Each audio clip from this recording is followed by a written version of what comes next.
أعوذ بالله من الشيطان الرجيم.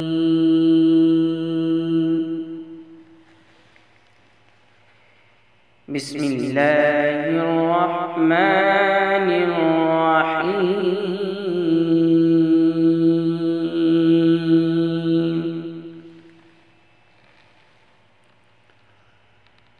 والتين والزيتون وطور سينين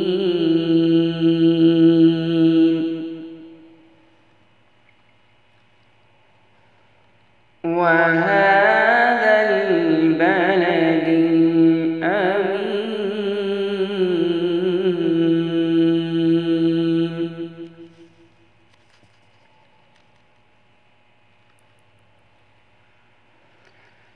لقد خلقنا الإنسان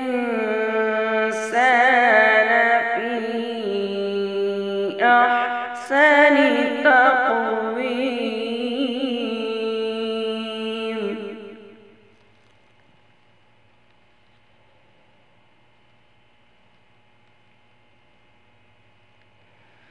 ثم رددناه أسفل سافلين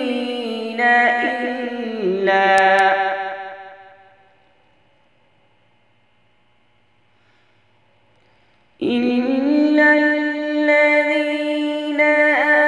آمنوا وعملوا الصالحات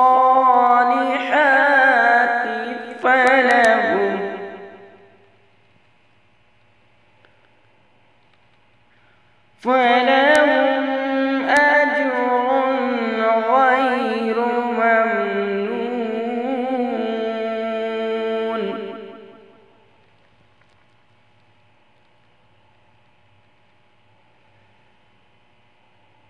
فما يكذبك بعد بالدين؟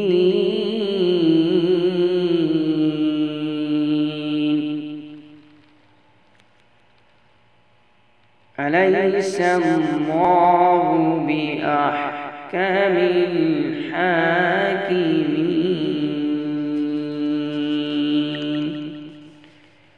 صدق الله العظيم.